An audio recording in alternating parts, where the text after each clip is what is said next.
Okay, another briefing on the Tuskegee Airmen. One of the things that's always amused me about the Tuskegee Airmen is that they were prepared. When that opportunity to become fighter pilots arose, they were ready for it. It's surprising to me because most of the Tuskegee Airmen were born in the early 1900s. My dad was one of the older ones. Myron Mike Wilson was born in 1916.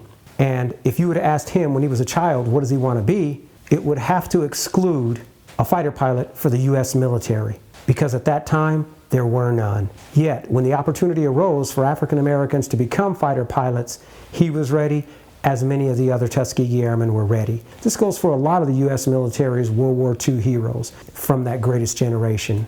My dad actually tested to become a pilot at the same time a gentleman named Daniel Chappie James tested. My dad said about testing with Chappie James, the test took every minute of 3 hours. He said it was the most grueling test he'd ever taken, some of the toughest questions he's ever had to answer.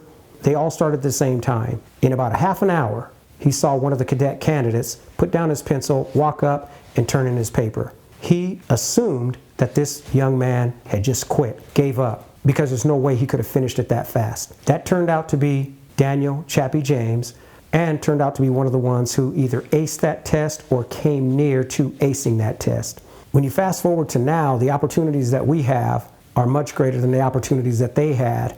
So to me, there's very little excuse we have to prepare ourselves for those opportunities when those doors open.